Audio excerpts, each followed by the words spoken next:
Alright, hello everyone. Back to my channel for the Ardad Plays Draft League, the Series 10 edition. So today I'm playing Cade, and Cade is a local player. And, you know, as far as the Pokemon community goes, I would say that Cade is about as close as you get to my rival. And the reason I say that is because he's a local player, so we play each other at local tournaments, and I feel like we started around the same time. Me, him, and then my other friend Cameron. And so, when I'm looking at how I'm progressing in BGC, obviously I look to the people who started around the same time as me to see how I stack up. And so, in a sense, they're kind of like my rivals. And Cade and I, we always have interesting battles. Lots of them come down to like in the past, I can think of battles we've had in the tournaments that have come down to speed ties and things of that nature. So, lots of battles. They're always really intense, really spirited, and we're kind of opposites too. In that Cade usually runs really powerful teams that do a lot of damage with a lot of offense. And I usually use teams that do a lot of damage in Trick Room, but also with a lot of offense. And so I have been known to use fast teams from time to time, and our team selections have kind of intersected. But, with Cade, it's largely going to come down to how much is Trick Room coming up in this matchup. And so it's interesting this season, though, because I have a restricted in Calyrex who is fast. But there's lots of ways you can get a leg up on Calyrex speed-wise, and Cade doesn't have Whimsicott, but I'm sure he'll have lots of things at his disposal to take advantage of me.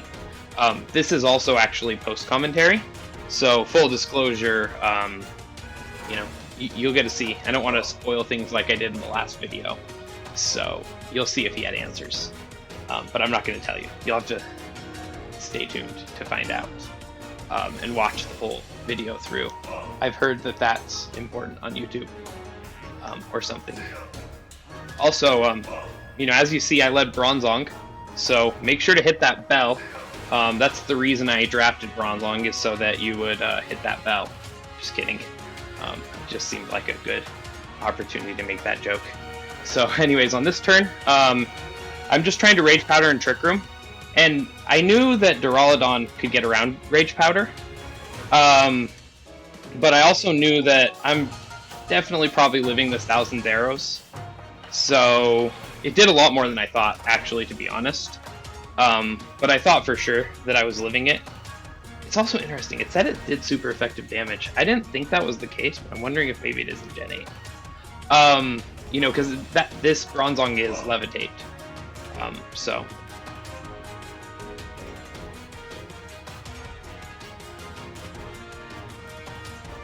Alright, so yeah. I go ahead and get Trick Room up, which is what I was anticipating. So this seemed to have worked out well. Now it is interesting that his Duraludon went before his Zygarde.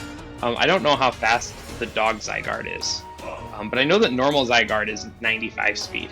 So, but Zygardes can go bulky. So anyways, what I'm doing here is I'm weakness policy on Hatterene, and I don't think he expects it, but yeah. So last week I procced a weakness policy on Stakataka with Bronzong, and this week I was like, hey, his team's really weak to Fairy, and the one thing that can't take Fairies probably can't stand up to a +2 Dazzling Gleam very well. So I was like, let me go ahead and proc that weakness policy with this, and see what it does. And it actually crit. So with this being post commentary, I can confirm that crit didn't end up actually mattering. This is not an Assault Vest Duraludon, so I didn't know that at the time. So I was kind of like, ooh, did I just get one over on an AV Duraludon? But later, the Duraludon's item, well, actually, Cade just told me what the Duraludon's item was, but I think later it kind of gets revealed. So, we do get to see it later on. So now I'm feeling pretty good because I got the weakness policy off, and now maybe a little cocky, I revealed another tech that Bronzong had, and in doing so, it kind of equated in basically his full moveset getting revealed here. I had some other options maybe not to reveal his whole moveset, but yeah, in a way I kind of tipped my hand a little bit there. by going for a Psychic Terrain when I didn't necessarily need to, I don't think. But what I did want to do is I did want to do a lot of extra damage. He didn't have any Dark types. So even though he had lots of things that also take super effective damage from Dazzling Gleam, Expanding Force, with how it's doubled in terrain, it does the same amount, but plus it'll hit his non-fairy weaks just as strong. So that was something that I wanted to do there, especially once I got the Steel type off the field, because the Steel type was the only thing that could really stand up to Psy Spam. So I'm feeling pretty good here. I have all 4 of my Pokemon. He's down to just Zygarde, and I also have Calyrex in the back. So that's another reason why I went Psychic Terrain on Bronzong, is because, at the worst case scenario, it protects Calyrex from potential like Stray, priority moves, or also allows it to do super powerful Expanding Forces just like Hattering can. So, kind of a bizarro setup in this game. And yeah, so game 1 went really well. At this point, feeling pretty confident, because everything went exactly as planned. He didn't seem to have any sort of answer for the Trick Room mode, but I also felt like that what he led was also weak to my my fast mode. And so I think you'll see what I end up going with next game. But the next game, I actually was definitely thinking 100% okay, Trick Room went really well for me. I can 100% go back to that game 3 and probably not, have to sweat a bit. But let me find more out about his team, and let me go for the fast mode. So yeah, so here you're going to see me get into battle, and I'm like, okay, well, I want to see what answer he had for my fast mode. And honestly, game 2, I played very stupidly, because I forgot very basic mechanics. So I'll let you know what was going on when I get there.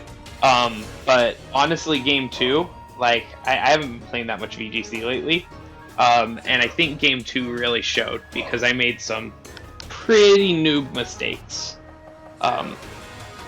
But yeah, we'll get into that. So you might remember last week, it's kind of the same thing as what I was looking at with Jason, right? And this didn't work out very well, game 2 versus Jason. So I was thinking to myself, I should probably stick with Trick Room. Go with what you got you there, and Trick Room went very well for me last turn. It was a straight up 4-0. So I really wanted to go back to that, but I wanted to see what he had for my fast mode. And I wanted to see if his fear of Trick Room would lead him into doing something even worse for my fast mode. And so I was really hung up over trying to figure out if his Dracovish was Scarfed here. And this is where I get done with the mechanics. So Cade went Mono Dragon. And that's another thing that I think is funny, because I was calling him a rival earlier. He went Mono Dragon, and I have 3 fairies, right? So I was like, man, if I can just deal with Duraludon, who has low special defense, his team's just going to be weak to all these fairies. And I have Calyrex, so Calyrex is good for dealing with Duraludon. But also, it's not like these fairies can't do anything to it, because it is also a dragon type. So it's going to take neutral damage. So, anyways, turn 1, I see what happens here. And I get my Rage Powder off, which is nice. And Dracovish protects, so I'm like, great, he's not Scarf, that's amazing. Awesome, and I'm like, why did he even lead him here? And it's because I'm the dumb one, right? So he went Mono Dragon, but he has a couple of notable non-dragons on his team. One of them is Charizard, he didn't even bring him. Don't need to worry about him. The other one is Hippowdon, who can set sand. And so I'm I'm a total dummy.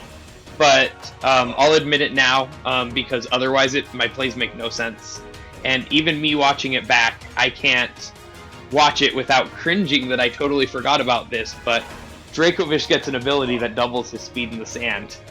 And so, anyways, he switches him Hippowdon here. And this is post-commentary. It's not that much of a spoiler. But I'm thinking woohoo, I'm free, I got away with it. He's not Scarf. There's no way he's going to outspeed me now. I'm faster than his whole team. I'm just gonna roll through him. You know, but also, if anything goes sideways, I still have this, you know, I still have this Tangrowth here to kind of tank the damage for me and eject out, right? And help me get in either Trick Room or a Fairy type. But then, bam, he hits me with Weather Goggles, and I'm like, how is he moving faster than me and going around my redirection? Like, I gotta say, I didn't even figure it out this turn. I did, actually. I figured it out sometime around this point. I'm just like looking at Hippowdon and I figured it out. I wish I had the original audio capture so I could hit play and kind of bring you in on my dumbfoundedness at Dracovish outspeeding me. But either way, my failsafe also didn't work because he was safety goggles. So I found the safety goggles, right? And I've grown to hate Rage Powder, having a Moongus last draft league and Tangrowth this draft league, because normally in VGC I run Follow Me. But Follow Me Mons really have a premium in this draft league, right? And so I feel like, and Rage Powder gives you the ability to have sleep too. So I feel like to that extent it's good, but you know, it's really hard when they can just get around something with safety goggles like that. And so, and me not even seeing it, you know, the speed advantage with yeah, with the Sand Stream, or with the Sand Rush ability, I felt pretty dumb at that point, because I was like, oh yeah, of course, you know, that's the whole reason why he probably got Sand, because he has both Draco's ult and Dracovish that go with that. So yeah, at this point I'm like, okay, well, I've blown game 2, let me reveal as minimal information as possible. And so I kind of almost wish this information didn't get revealed, but I have this thing where I don't want to, like, quit on games early. And so even if I'm trying not to reveal that much information, I end up having to, because, let's face it, I'm going to be left with something that can't do anything in the end. But so at this point I'm just like, okay, well, he would probably expect Dazzling Gleam. So let me not reveal any information by just spamming Dazzling Gleam. Now, here's the interesting thing about what happened here. And I didn't learn some of this until I was even talking to Cade, you know, after the battle. You know, just about the different things that broke down. But when we were talking after the battle, I realized I revealed so much more information about my team than I even could have anticipated. And so now that I'm doing this in post-commentary, I feel like it's interesting because, you know, we all got to watch our losses to learn how to get better. And this is a great example for me, because there are a lot of things I could have done to improve my play here. And so, yeah, so one, okay, here's one piece of information I reveal. Hippowdon went before my Alchemy here. But Alchemy is base 60 speed, and Hippowdon is, I don't know its exact speed stat, but I know that it's around 40-ish. So right here I've revealed at least that I'm min speed, and only Cade knows about the speed on his Hippowdon. I'm imagining it was a Trick Room counter, so I'm imagining he probably went pretty slow on his too. But my Alchemy is Power Bracer. It's just a power item to reduce its speed. And so its speed is halved, and it went last there, and so that was revealed. But also right here, so we're gonna have a turn where, well, I guess I don't really remember exactly what he does here. But something we talked about after the battle. Oh, and he did go for Lele, so I guess I didn't necessarily reveal it here. But my Lele was Scarfed, and so was his Duraludon. And so his Duraludon actually would have outsped my Lele. We found out after the battle. Because the speed investment that's on my Lele, I made to just outspeed my Calyrex, and when he went Scarf with his Duraludon, which, by the way, that's why the crit didn't matter, when he went Scarf with his Duraludon, yeah, you know, it's same sort of thing. So, he was trying to speed creep Calyrex, so he ended up being faster than my Lele, which would have had some interesting interactions, you know, if I brought Lele to future battles. But I wasn't going to bring Lele with the Trick Room mode, That was actually part of the reason why I even teched on Psychic Terrain to Bronzong for this matchup. So once I decided I wasn't going with an Iron Defense Body Press set, and I'm still not sure if that was the right move, although I feel like it probably was. It would have given me more answers against Duraludon, so I'm still not entirely sure. And he does have a lot of physical attackers, so it would have given me stuff to do against Dracovish as well. So, that could have been a misplay. I don't know, but once I decided I was going away from that, in order to set Psychic Terrain for myself, because I really wanted to have it for Hatterene, who I was putting a weakness policy on, and I was like, well, if there's something that can live these Dazzling Gleams, and, now that I think about it, that might have been a little bit, cocky too, right? Because Dazzling Gleam kind of did what I needed it to, and there wasn't any real need to go to Expanding Forces. I don't really think. So, especially with my complete nerfing of, Yawn from Hippowdon, which 100% going to go Sweet Veil and Alchemy every time for that, I'm not going to put up with sleep shenanigans, especially not when I'm someone who's bringing spaghetti for my own sleep shenanigans. And this game I'm not, right? So this game I'm leading both Trick Room setters. And this is similar to the gambit that I went for against Jason. It's a super powerful play, because you have a lot of options if you lead with 2 Trick Room setters. And so that's what I'm doing here. I need Trick Room up, and I know that Redirection's not going to do crap for me. He has 1,000 Arrows, he has Stalwart, and he has Safety Goggles. So, just like I would expect from Cade, he came to play around Rage Powder. So at this point, I'm like, okay. And this is kind of what I expected, because this is what he led last game. And I think it is a better leading versus Trick Room, and it's definitely good versus my fast mode because he won last game. So this is the showdown that I was ready for. But I didn't do any of my calcs, so I didn't actually know how much this did. I've done them after. I went Trick Room, figuring that, okay, he can do spread damage, and he's probably killing one of my Pokemon here. So one goes down, and then the other one I can bring Alchemy back, and I can try to salvage all of this in Trick Room. So, played right into what I wanted, right? And, this happened. Oh! Oh my gosh. Okay, so, that was a low roll. I die 87% of the time there. Now, granted, 1,000 Arrows could have had a different roll, it could have procced my berry, there's lots of different things that could have happened there, but oh man. Bronzong living that, and then reversing Trick Room. And also I had other plays, right? Before that, I was thinking in my head, I was like, well, what if Bronzong does live? Maybe I can go for Gyro Ball or Expanding Force or something like that to set ourselves up in Trick Room. But my thought there was, well, what if they double the Hatterene? Then Hatterene goes down. I need to at least get Trick Room up, because if I get Trick Room up, then Alchemy can potentially salvage this. So, I didn't get Trick Room up, though, because my Bronzong lived, reversed the Trick Room.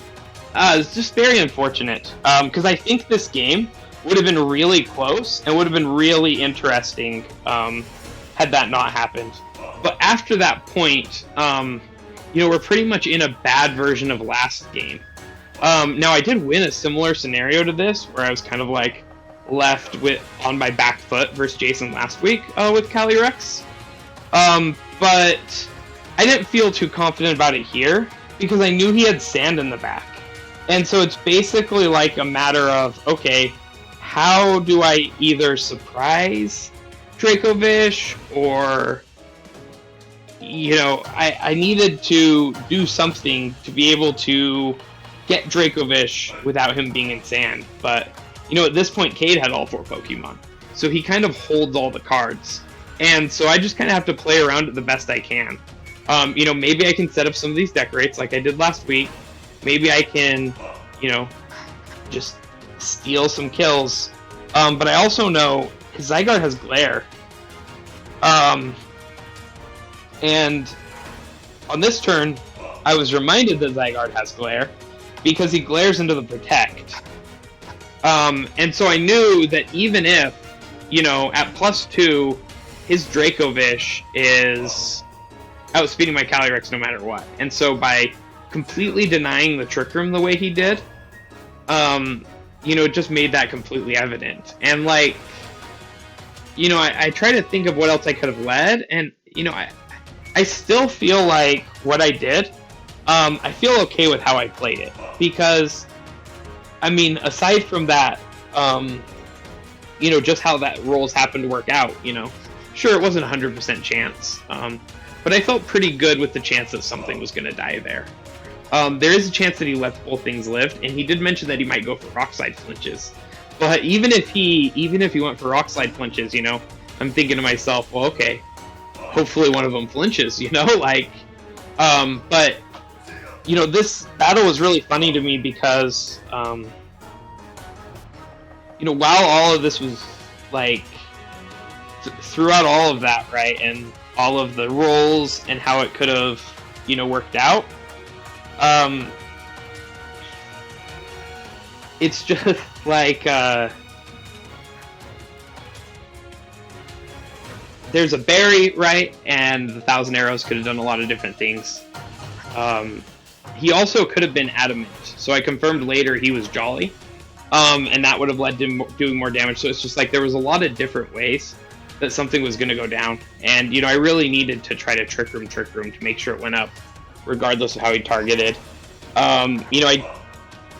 He did go for bronze on, which is kind of what I was hoping for, right? Because if I got it up with Hattering, that'd be really good, but I can't like bring in redirection there to help me. Tangrowth isn't going to do anything for me there. And going for my fast mode isn't going to do anything for me there, because that's what we saw, turn 1. And so, like, at this point, see, I can still get 2 KOs, right? But he has played his endgame so well, to the point of where he has lots of turns of sand. I can't stall out those turns of sand. And even if I could stall the turns of sand, I'm paralyzed, so I'm half speed anyways. There's no guarantee I get all my protects to stall out the turns of sand. And on top of that, I know, at the Heart of Hearts, he hasn't shown it yet, but I know he has Duraludon on back because I brought so many fairies. So there's no way he would bring Duraludon at home. And so I'm like trying to bargain different ways that I can maybe kill Dracovish with Alchemy, but I know that Alchemy is the slowest thing. And it does have the 2 Combines up, so maybe it lifts something from Duraludon, but that's not going to help it lift something from Dracovish. And his Duraludon is Scarf, so even still, my paralyzed Calyrex is in no way outspeeding it, given that it would outspeed it no matter what. So the one thing that would have been nice here is with his Duraludon being Scarfed, I could have locked him into a move that kills fairies, like Steel Beam here. But even still, he got locked into it. He managed to take the KO. So it's like, yeah, this game was kind of over when I didn't get Trick Room up, which is, kind of how things work with, games versus Cade. So, I'm not that surprised either way.